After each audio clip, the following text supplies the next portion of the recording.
Alright, so I've already tried to make this video before, but because of how much is wrong with Ralph's video, I spent a lot of the first recording just pausing every single time he made a point to unpack it. So this time, now that I've already seen it, I'm going to try my best to be more concise, because lordy lord, watching a Ralph video is quite the opposite of concise. In fact, I discovered him in 2015 because I was really into Breaking Bad, and I seen that he did a Breaking Bad review and analysis, and, you know, I barely see people discuss the themes of the show, so I was really excited to see what he had to say, and then I realized, wow, this guy seems like a bit of a kid. Like, his explanations for Breaking Bad being good was like, wow, explosions happen, so I kind of assumed that maybe he might have been a bit younger than me, but it turns out he's actually older than me, and somehow his ability to critique movies and his critical thinking skills are just completely null and void. And as we're about to see in his Joker review, it goes to a fucking peak of just retarded. So let's just delve into it. I have a very cynical opinion of Joker. It's so cynical, and you can tell I'm annoyed that I have to watch the movie. And it's clouded his judgment. The Aquaman video? Oh, they're really running out of ideas, aren't they? But you can really tell with the Joker one. That was added in posts. That looks like CGI. So the Joker bangs his head and he makes fun of it because it looks obviously fake, which, I mean, again, I don't think it looks fake, so we're really arguing on nitpicking points here. And it is funny because later in the video he does mention that he appreciates that the Joker, the movie, barely incorporated CGI. So the one time it does and it's bad, I don't understand. Come on, that looks like CGI. Was that even necessary? Some producer's like, oh, you gotta make it more dramatic. He's got his crack the window. People don't bang their heads out of frustration, apparently. People are so, like, defensive about it because it's a... Yeah, who would have thought that people would defend movies that they think are really good, you know? I can't believe this. A film critic is surprised that there are people out there that get pretty passionate when it comes to movies. Who would have thunked it? Comic book movie. I wish this movie was about incels. At least it wouldn't be so boring. At least then I could have related to the film. It's such a shame no one can give their honest opinion of this movie without... He says this being like... This is the thing I love as well, because, like, every reviewer has to start with, like, a false premise of, oh, well, other people didn't like this movie. And sure, you know, there might have been a couple people that didn't like it, but it really, who didn't like the movie? Most people were fucking talking about how good it is. So, you know, you could have just started it off by being like, well, a lot of people liked it, I didn't. Well, you know, you're trying to act as if, like, people are trying to express the opinion and they're getting, like, fucking shanked for it. And it's not just that, like, you have a dog shit opinion and people are calling you out on it. Having a bunch of children on the internet gang up on you. And, like, people, like, harass me about these DC movies. I'm harassed. And again, to be expected, it's the internet. So I don't want to even discuss it. Pussy. But at the same time, I recorded all this audio about Joker. I'm scared to give my opinion on the internet. I expect Robert De Niro to get shot in the fucking head. It's like, yeah, I did. Of course I did. What else was gonna happen with him? What were they gonna... Well, it wasn't there and put in the movie to be surprising. I mean, the whole point of it wasn't like, whoa, you didn't expect this ending. The whole point of it was to show that it was like the culmination of a series of events, and that was the result. The entire movie was showing you, you know, like at the very beginning, he saw this guy as his father figure, so for the final step for him to really become the Joker is to shoot his father figure. So, even if you predicted that and you saw it coming, I mean, you know, there's plenty of movies where you can see the... I mean, American Beauty starts off telling you the end of the movie, and it is still effective. So don't give me that bullshit of like, oh, because the ending is obvious, that means it's, like, it's somehow bad. We'll talk it out?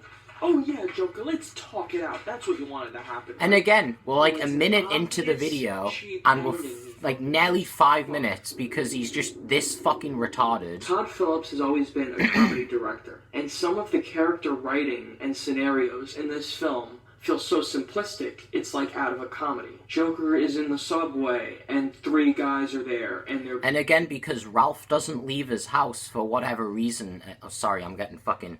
I'm getting a bit of raspy throat there, but fucking... Ralph has never left his house, so of course to him, seeing a bunch of people on a subway be rude is just this foreign concept to him, but... That does happen, you know? Like, have you never been in a subway? Like, the idea of, like, people being drunk and picking on people because they're bored is, like... You never watch A Clockwork Orange? Like, how do you not know this shit happens? Do you not leave your house? Bullying a lady, and then the guys bully him. They hit him with the sign.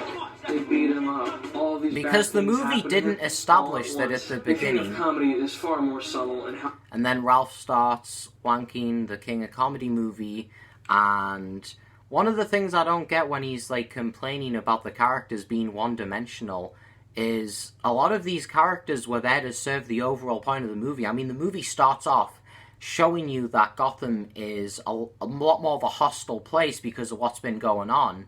And because of that, you know, people are lashing out. And he's acting as if this is unrealistic. Do you not see in real life when riots happen and people start lashing out? Like, this is pretty accurate to how things are. You know, this is a pretty realistic take on the Joker. In fact, one of the reasons I like the movie is because it is written in a way where it's making the character realistic. It's giving realistic explanations to stuff that's happening. So, to act as if, because these characters were in one scene, and, you know, you're expecting them to have, like, this full-fleshed arc, like, what the fuck? Oh, I skipped through instead of pressing play. Added in because there's literally no other female characters in the movie that are interesting or fleshed out in any way. Yeah, you know, the romance interest was just put there just for the sake of it. You know, it wasn't there to prove his culmination or his descent into madness and to show how, you know, you almost felt like you could connect to him to some extent, you know?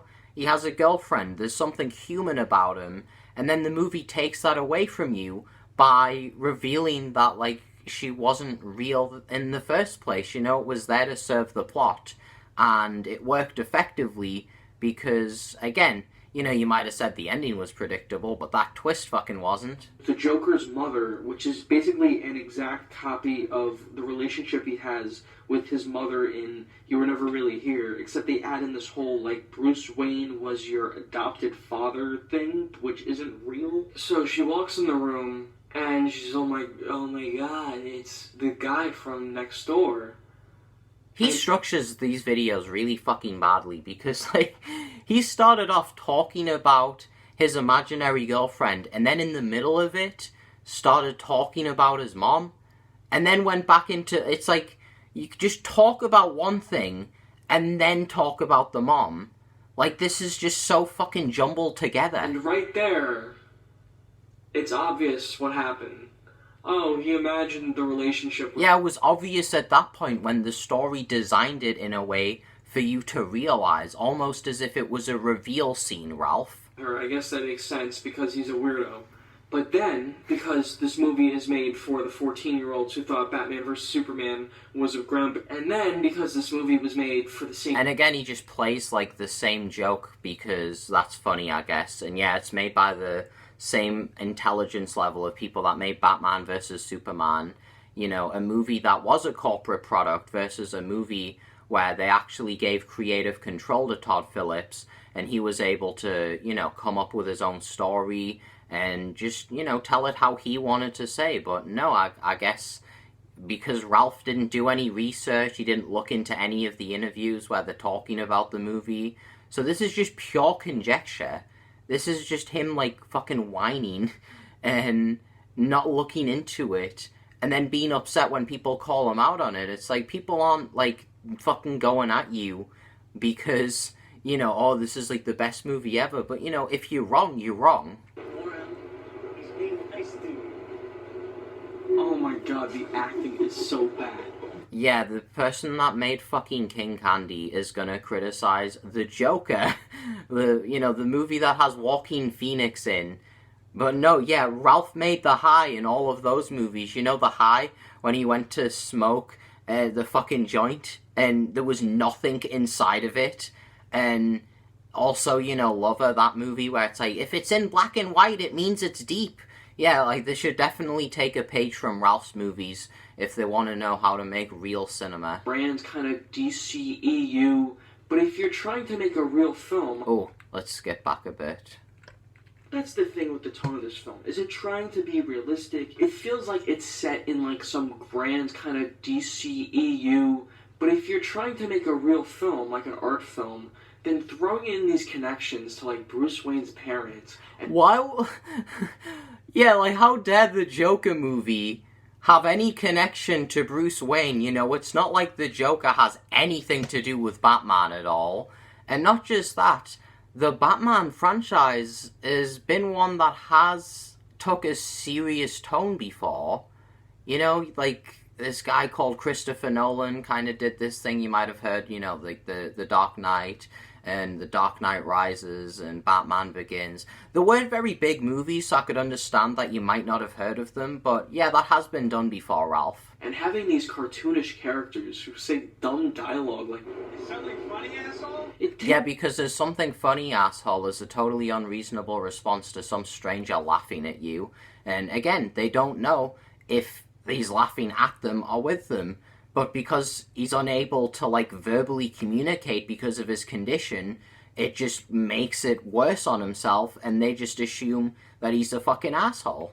Takes me out of the movie completely. It's not realistic. If you want to be, like, metaphorical with this stuff, like, you gotta be more subtle. And the new thing to do now, when someone gives an opinion you don't like, is to say, oh, well, Ralph the Movie Maker, he has a bad take. I mean, yeah. If you say something that's dumb on the internet, people are gonna say it's a bad take. I mean, his you know. take, it's just a bad take. I want to delve into the metaphors and allegories of Parasite. You call Joker corny, meanwhile you watch Mr. Robot, which is way cornier. I'm skipping because he's whining about how people don't like the movies he likes. They don't give a shit about people like me either. Society doesn't care about you. Society doesn't care about me. Blah, blah, blah, blah, blah. And again, this is like a big fundamental misunderstanding of the movie that Ralph seems to have, is that the whole point of the movie is that society is bad, even though, like, the movie wasn't trying to set out to say that. And, you know, the ending of the movie kind of, you know, proves that, because there's that scene where Robert De Niro gives, like, counterpoints to the stuff Joker's saying, you know, where he acknowledges that what the Joker is saying almost sounds like the Joker is wallowing in his own self-pity and using it as an excuse to go out and kill people. And, you know, that's like the point of the movie, is that obviously you can't use the fact that society is bad as an excuse to go out and hurt people. And, you know, obviously Ralph isn't going to pick up on the nuance of that, and he's going to assume that the movie is saying that society is bad because he's viewing the movie totally literal. The whole point is that it's a villain origin story, meaning that it's a story being told by an unreliable narrator. So obviously you shouldn't be taking the fucking narrator's words at fucking face value, and maybe you should be questioning them. But nope, obviously, you know, like, Breaking Bad was good because it has explosions, so, you know, Ralph kind of operates on a very fucking monkey primal instinct instead of actually, you know, thinking about shit like this. If every character was just an asshole for no reason, then I wouldn't watch the show. Oh, Ralph, you just don't get it. The entire ending was a dream. What? That's like the go-to textbook fan theory when a movie's over. It's like, because it is a fan theory. It wasn't the ending wasn't confirmed. It's left to interpretation.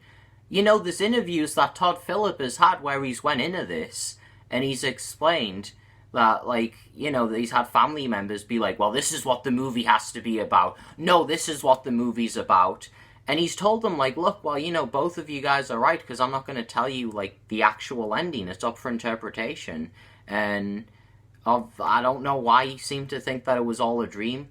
just because a bunch of people online said it. Again, you know, it would help that if you're going to go out of your way to make a 24-minute review, that you might actually want to research the movie, since all it takes is like a couple minutes to watch interviews and, you know, research this shit. I mean, literally fucking, like, Watch Mojo and fucking YouTube channels that are at that caliber have the capacity to, like, look into interviews to build a thesis for their point, and yet somehow Ralph Cartney expects us to take him seriously. Joker had dreamlike logic, even though every movie has dreamlike logic. That's Thomas retarded. Wayne, Bruce Wayne's father, who's just a cartoonish dickhead, punches Joker in the face. Yeah, I couldn't imagine why he would punch the Joker in the face. You know, the same guy that had his fucking fingers in his son's mouth, and also the same person that tried to strangle and did strangle his fucking butler. But yeah, he just punched him in the face for no reason. He's just a poor widow guy. Jerry Langford was way more... Yeah. King of Comedy was great. Joker was bad. I got it, Ralph. Seriously, you ever want? Yeah, I would physically assault some poor man. Poor man, it's the Joker. Do you know what movie you fucking watching? Did you fall asleep halfway through, Ralph? Talk to my son through an iron gate. And put his fingers in his mouth and strangled Alfred, but yeah, again, no reason. Joker's other supposed father figure, which is Robert De Niro. And the only way this ending is able to happen is through this completely unrealistic set of circumstances. How's it Robert unrealistic? De Niro has a bit on his show where he's watching the Joker's stand-up. Because people like Jimmy Kimmel have never reviewed, you know, like other people's stuff before, commentated on it. That's so unreasonable. De Niro starred in both Taxi Driver and King of Comedy. The film wears its influences on its sleeve. And what's wrong with that? Todd Phillips watched a movie where he's seen an actor do a good performance and then therefore wanted to have that actor in his movie. And yeah, he also took inspiration from the movies that he was in. But again, what's wrong with that? You know, paying homage to a Scorsese film isn't, like, a bad thing. And then he gets a phone call that tells him to come on Robert De Niro's show. Again, I mean, you know, Jimmy Kimmel, fucking Jimmy Fallon, you know, you can name, like, a bunch of talk show hosts.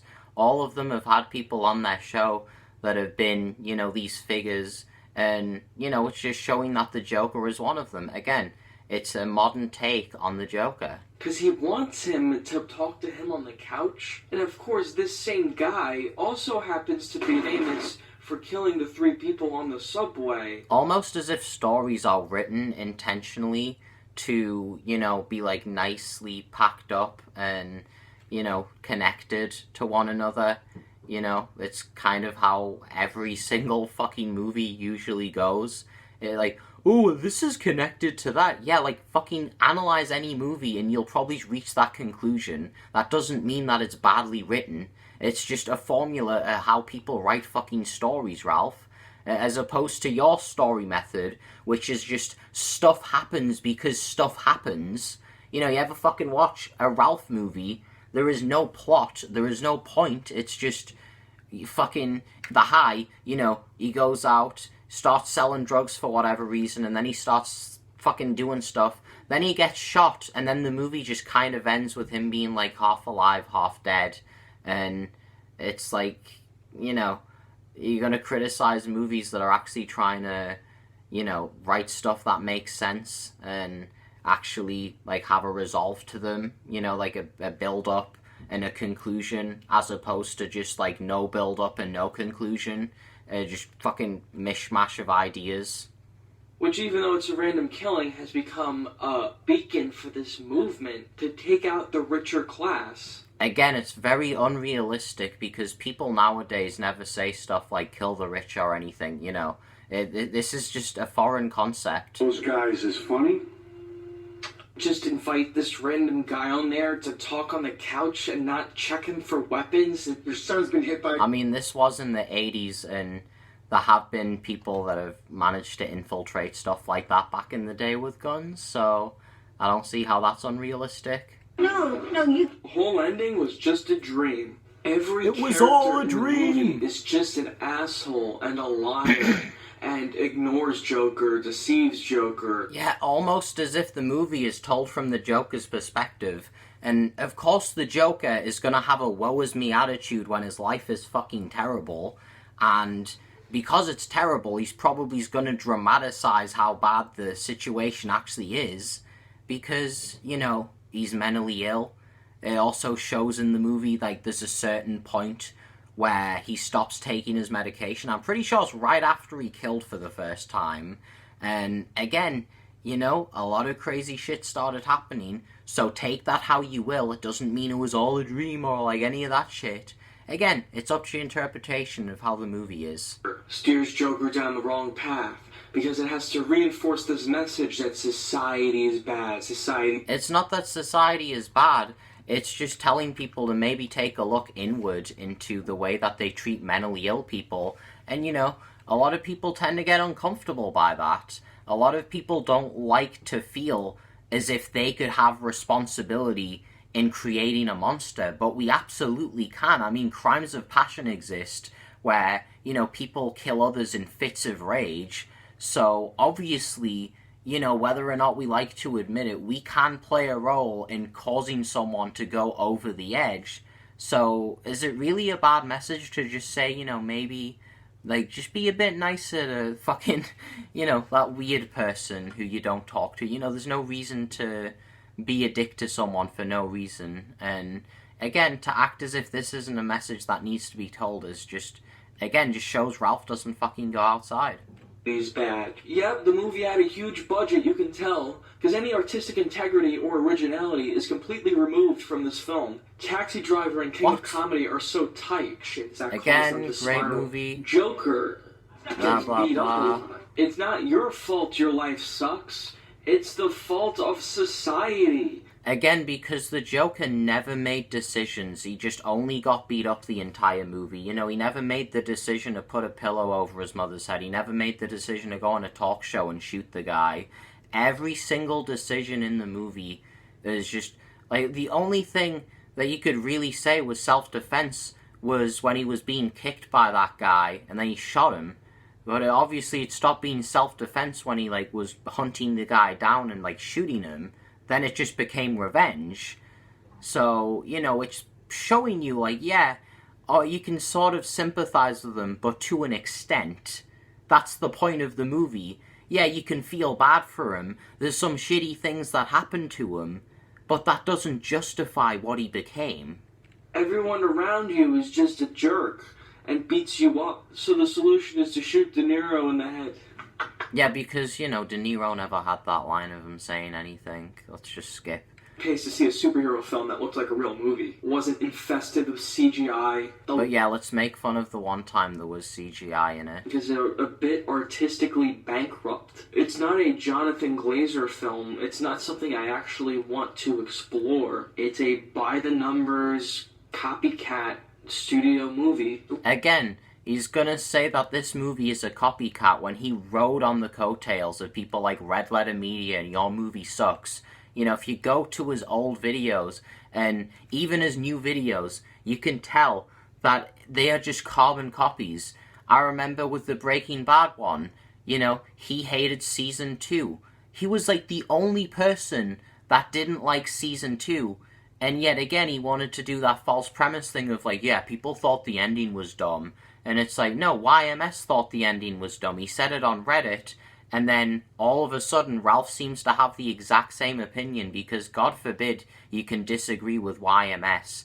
Because, you know, I guess fucking in order to be a reviewer, you've just got to agree with every single thing that your idols say, and you just can't think for yourself. The Warner Brothers in the past has just been trying to copy Marvel. Okay, let's copy Scorsese character studies from the 1970s and 80s. I don't understand why that would be a market that, like, they would assume is profitable, though, considering that what is shown to be profitable is shit like, you know, Avengers Endgame and stuff. In fact, it was kind of an accidental stroke of luck, considering they realized it was profitable because they could make the same amount of money as something like Avengers Endgame, but without having the same budget, therefore making it more affordable to make movies like The Joker, which is a good thing. Wouldn't you want to see character studies where you learn more about characters? How, like, I just don't understand how he thinks this is a corporate thing when the people involved, like, had total creative control. He even mentions it himself that Joaquin Phoenix had the ability to, like, add scenes and stuff. So to act as if this is just, like, something where it was entirely, like, the company's decision for everything is just retarded. I hesitate to use that word mature, but I guess it is. Because, well, think back to Deadpool, right? Which is clearly a comedy. It is an adult... Skipping the Deadpool part. Is the final form of that. So I'm on a podcast. On that podcast, I said Joker was a good movie. I think I said Joker was a good movie. I love this part. Yeah, so I'm going to explain why I'm an idiot. But no, listen. Don't worry. You don't need to explain why you're an idiot. I'm already on board. I love movies. I love going to the movies. So I'm sitting down in the theater, I'm watching a Joker movie, and I enjoyed it. You know, I was enjoying it because I'm sitting down in a movie theater watching a movie. But there's more to a film. This is what I love, is his explanation as to why he liked it the first time. Wasn't because, you know, like, oh, maybe I just liked it, maybe I thought it was entertaining, it was just some mindless fun. Or like, oh, I liked it the first time, but then the second time I watched it, there really wasn't anything that I was getting out of the movie. That could have been a good reason, but he went with, I liked it because I was in the cinema. And it's like, you just sound like a fucking 5-year-old explaining why the prequels were good. I like it because there was a laser sword in it, and they killed the bad guy, and then the bad guy, and it's like, again, and then you wonder why people don't take you seriously when you're talking like a fucking kid. Like, you know what that implies if you like movies just because you're at the cinema. Like, you really watch shitty movies? You went and watched, like, The Rise of Skywalker, and you're like, wow, this is a good movie because I am in a cinema and I'm eating the popcorn. Film than your initial impression of a film than when you see it. No There's shit. so much more going on in a film. Like, when you watch Citizen Kane for the first time. If you're a moron, you go, that's... If you're a moron, you don't like the films that I like, because in order to be a film critic, you have to like Citizen Kane, and you also have to like 2001: A Space Odyssey, or else you're just a fucking idiot, because obviously if you don't like Stanley Kubrick films, and, you know, fucking dumb art house films, then that must mean that you're an idiot, because, you know, it's not like people have, like, different taste or anything like that, and... You know, it's one thing to be like, well, you know, you're an idiot to deny the impact that Citizen Kane had in cinema because, you know, like, you can't dispute facts. But you can dispute whether or not it was a good fucking movie. Like, just because someone thought the movie was boring doesn't mean that they're, like, an idiot. And again, this is just indicative of how Ralph seems to think, like, in order to be a good movie critic, you have to like these films. And, you know, this is something like when I was younger, and I feel like a lot of people get into this phase when they make movie reviews where they feel obligated to like certain movies, but you're not. I mean, take, for example, in 2014, I watched The Holy Mountain because, you know, people like YMS really liked it. I had a couple friends that liked it, so I wanted to see, you know, if it was good. And I got 40 minutes into it, and I was bored, but I was like, you know what, I'm already 40 minutes in, I might as well try and plow through it. And then I got to, like, the 56-minute mark, and I had to turn it off because it was fucking boring. And again, yeah, I'm not saying that the movie is devoid of any influence. I mean, Jodorowsky, you know, has inspired people like Marilyn Manson, you know, people who have made art that I really like. So without him, you know, some of my art that I enjoy wouldn't exist. So you can appreciate and respect something while also finding it boring. That doesn't mean you're fucking stupid. Once, and they go, wow, that was a good movie, and they don't think about it at all. When you actually take a second to think about the film you just watched, it's a completely unoriginal, bland superhero Again, movie. Ralph saying something's unoriginal is just It was pretty good. It was a pretty good movie. God, I hate that people use what I say against me. So let's look at my initial impressions of Joker from the podcast. I guess that's why this is useful. It was a lot like King of Comedy. Yeah. I see why you guys... mentioned it. You can already tell I'm more hopeful in this episode than I am now. I really just got beaten down by society. And the first half of this film was really sad and dour, and I like that about it. All of it. See, I just liked it because it was sad. But like, again, because you view things on such a simplistic level that, you know, when most people would be like, I like it because it's sad, you know, they would give, like, an explanation beyond that. But with Ralph, it's just, I like it because it's sad, and sad things happened, and it was sad. I like Breaking Bad because there's explosions in it. And that, you know, that was the reason his Breaking Bad review really got on my nerves, was because he would bring up, like, points, but it just felt like he was bringing up exclamations as opposed to actual points, and it was bothering me, because he would just say something like, well, the first 3 episodes of Breaking Bad are so good, they could be their own movie, and then that's all he would say about it. And it's like, well, you're making a review, so, like, surely you would, like, watch the episodes and write what you like about them and go into detail, but again, you know, Ralph just looking at it at just such a simplistic fucking level. upon watching it multiple times, it's like, was there anything deeper going on in those parts? Not really. It's the surface level scene. Again, because you think on a surface level fucking playing field. That's just like writing sympathy trick 101, just having to be beaten up a bunch, and that justifies like Society beats him down.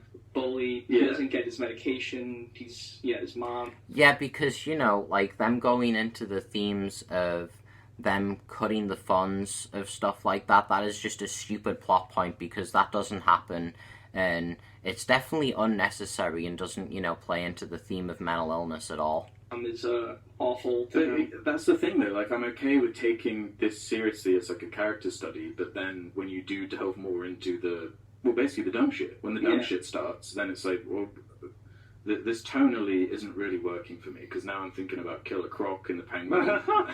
And again, the bringing up the stuff like, well, it's unrealistic because there's some, like, Batman villains like Killer Croc and the Penguin.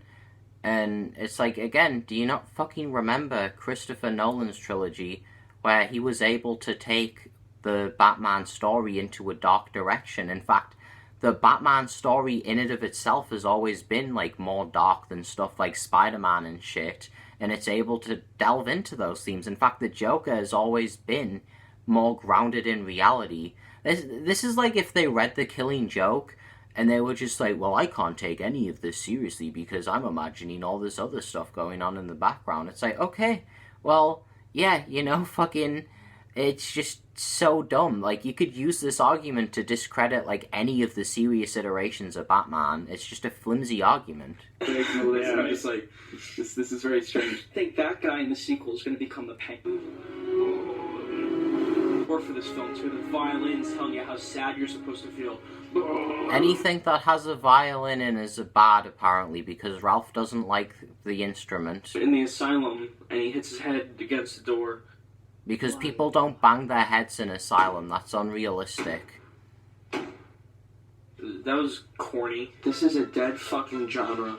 The superhero genre. You're doing nothing new with it anymore. Most of the valuable superhero IP is owned by Disney, and they're not going to do anything interesting with it. They put it through the same process they do with everything else. The Pixar movies is Warner Bros. Competition. So this isn't really like some masterful art film. It's a studio piece of crap disguised as a thoughtful character study. Again, Ralph knows this by doing no research into it and just pure conjecture of like, well, I feel like this is a corporate film because... And again, he's just upset because he spent a lot of time watching movies that are corporate, that he's so fucking jaded that he can't tell a good movie if it slaps him in the fucking face. Like a Transformer. Oscar bait in disguise. Joker is not a good movie. This is the part where he shows that he made a tweet. And again, this is what I love, is like, this is supposed to be his review of the Joker movie, but it's so all over the place in what he wants to discuss. 1 minute it's the movie, the next it's like, well, people were mean about me, and I mean, I guess, yeah, let's just see what people said about him on Twitter. Unsubscribed.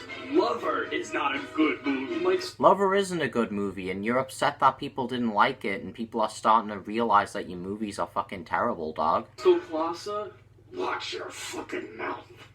Watch your fucking mouth. Fam, we get it. You're edgy. I probably made all those people on 4chan upset. Ralph the Moviemaker should be at the bottom of every list. Literally no substance. I mean, he's right. You should be at the bottom of the list, and you do serve no substance, because all you are is just surface level thought. And, you know, that's really the issue, is that you are someone who thinks so simplistically, and yet you think you're so smart. You're like a teenage boy. Like, it's just... God damn. I understand that Joker is a breath of fresh air compared to this stuff, but that doesn't mean it's a great film. It doesn't stand on its own. Warner Brothers gave this crew a lot of leeway to make this film. And, again, like, you say that they gave them a lot of leeway to make this film right after saying it was a corporate product. So, you're just contradicting yourself. Like, you say one thing and you go on a tangent for 5 minutes, and then it just culminates to nothing because you just disprove it in one sentence. So, you know, you could have just took 4 minutes out of this review and it would have made sense, but I guess you just gotta pad the video out with fucking nonsense. Especially, and I think that's why this film turned out as good as it did. Of course, I don't know what really happened. I don't know what's from the script, what's improvised, scene by scene. But I have a him, there were some really radical changes made to the film, from script to set. That whole fridge scene was improvised. How much of this is purposeful? Because when I do see Taxi Driver and King of Comedy, every scene feels purposeful. And in this film you have really corny, bad scene. The whole Batman connection in this film was totally pointless. If we're going to... Yeah, because, you know, it's not like the Joker and Batman are an integral, like... You know, the Joker, he has even said multiple times that he can't live without him. And it's almost like this weird, like, cat and mouse thing where they're always going to be chasing each other because Batman can't kill him. And even the Joker said that he wouldn't kill the Batman because he's just too much fun. To go with the whole theory that everything after the fridge is a dream, then why the hell would Joker imagine that Bruce Wayne's parents would be killed? Because it isn't a dream and people are fucking retarded. There you go. Trying to make him smile. But it's not funny, is it? Is this guy supposed to be Alfred? You Kind of looks like Ricky Gervais. shouldn't be speaking to his son. For the first 25 minutes of this film, you don't even know it's supposed to be Gotham. It's just a How did you not know it was Gotham? They said there was Gotham in, like, the fucking beginning of the movie, you retard. They established, like... Do you just not listen? Or are you just so starstruck that you were in a cinema and you're like, wow, there's the flashy lights and people have the popcorn! city, and I like that aspect of it. It wasn't about the same set of characters again. It wasn't like, oh, Harley Quinn is going to show up now, and then they're going to fight Killer Croc. Just because I have negative things to say about the film does not mean I hate the film. It does not mean I think it's a worthless film. I just don't think... You just think it's boring and you think it was a corporate product, but you don't hate it by any means. You just, like, are really, really salty and upset for no reason, I guess. It's perfect. I don't think it deserves the Golden Lion. I don't think it's a masterpiece. And again, he shows the clip of the Joker strangling Alfred, which proves that he did know that was there, and he was just being retarded when he said that the guy punched him for no reason.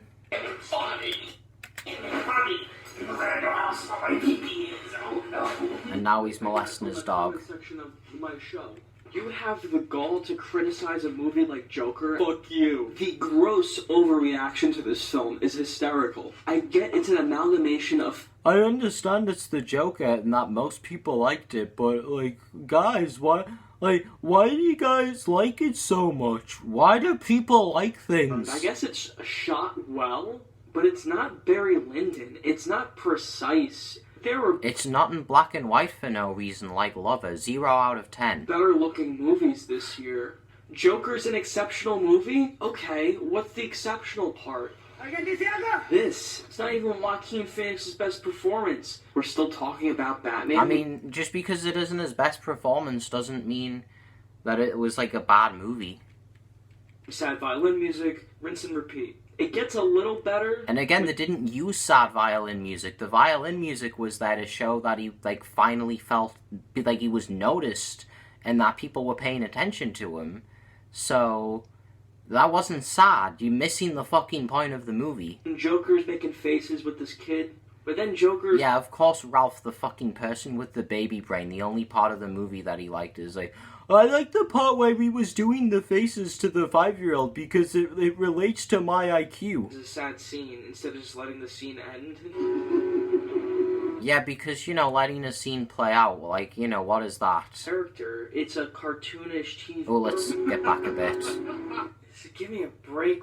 I like De Niro, and I get what people like about this character. No, you don't, because you are about to prove that you don't get why people like this character. It's a cartoonish TV host, but there's nothing more to it. He just serves to be a father figure metaphor for Joker's story. There you go. Like, all he is a goofy guy, but then he proceeds to be like, well, no, he's like a father figure. It's like, you just contradicted yourself. Like, so he is more than just a host, and it wouldn't have made sense developing his character and showing what he's like outside of the place, because the Joker even has that line where he says, do you even, like, pay attention to what's going on outside? You know how bad it is? Like, almost to show that, like, we do just see him inside of the studio, so we don't even know if he's been outside and knows what's happening. So, it just, again, Ralph is demanding that the movie puts things in, but if these were included in the movie, it would just totally mess with how it's supposed to be. And that's it. He doesn't actually have a character or wants, desires. Does he have a family? Like, oh, it's a parody. The story isn't about him. For a dream. So everybody's heard about the super rats that are in Gotham. Hey, super rats, fellas. Still funnier than Jimmy Kimmel. Why did we cut to a shot behind him that's rotating around him? Did James Wan direct this? I'm sorry, I think it's boring. I mean, even Rocky doesn't seem interested. Are you okay, Rocky? You seem kind of... And then let's say, Jared Leto. When Jared Leto heard that Warner Brothers was greenlighting a Joker film starring Joaquin Phoenix and not him, he was reportedly upset by it. But here's the I don't blame him. There's apparently twos on... I don't know why he included this part about Jared Leto. This has nothing to do with the video. Able to stand this version of Joker for more than 5 minutes. True. This talented crew was able to bring some life into it. But when you remove them, and you look at the script and the story, and the heart of what this movie is trying to say, I think it's a lot of ideas kind of meshed together. And I love his way of saying that the movie had a lot of themes. It's like, it was all just meshed together because it didn't just, like, focus on simple things for my pea brain. And something is made of it, and it's definitely entertaining, but it's ultimately a combination of a bunch of other different movies. But it doesn't really come together, and it doesn't really have a vision that yeah, it's not like it has a culmination near the end, like, him killing Murray, and then, like, Batman's parents dying. It was just random stuff happened in the movie, yeah, totally. Oh my god, what is with De Niro's face? Why does De Niro look like De Niro? Phoenix carries this whole movie. He's good. The movie around him is bad. The main character is good, but the rest of it is bad. Like, well, that would mean most of the movie is good, retard. Another film this really reminded me of was You Were Never Really Here. Skip. I think Phillips took a lot from that film. Skip. He's a savior, he's being hailed on the street, and then they cut to him in the asylum. This could easily just be because he killed his mother, and not because of anything else that happened. Wow. Yeah, it's up to interpretation. How brilliant. I can't believe I didn't get the movie. What a boring narrative. Okay, so society beat him down, so he hid in his refrigerator and imagined that he went on a talk show and killed a guy. Again, up to interpretation. That isn't official canon, so criticizing it is just being retarded. In conclusion, this is a bland film, mediocre, superhero, overproduced, whatever. Overproduced? It'll get awards consideration. It's the blandening of Hollywood. Remember when a cuckoo's... I love this as well. He's saying that, like, this is the thing, like, the entire review is him trying to connect it to the MCU movies and saying that they're exactly the same thing. But this is, like, the first time that you've ever really... I mean, I would say it's a breath of fresh air in comparison to the fact that the MCU has been cranking out a shitload of movies over and over and over again, and every single movie's got to be connected, and, you know, it reaches the point where you're watching a fucking Spider-Man movie, and it's just annoying because you're watching Iron Man constantly, and you're just like, well, I want to see Spider-Man be Spider-Man. And, you know, the reason you like the Joker movie is that it doesn't do that nonsense of trying to connect it to, you know, Suicide Squad or anything that's came before it, or, you know, the Ben Affleck Batman or the Robert Pattinson Batman. It's just its own movie, and that's all it needs to be. And yes, it did connect, you know, the shit with, like, him and Batman, but acting as if that's on the same level as the MCU is retarded, because they kind of had to connect it to Batman, you know, because it's a Batman villain. So, you know, this is a really bad video, and it is just a prime example of Ralph just not getting the point and looking at a movie through his pea-brain, and I'm really, really happy that people are starting to see through his bullshit, because his reviews are fucking terrible, and he's just a retarded gorilla.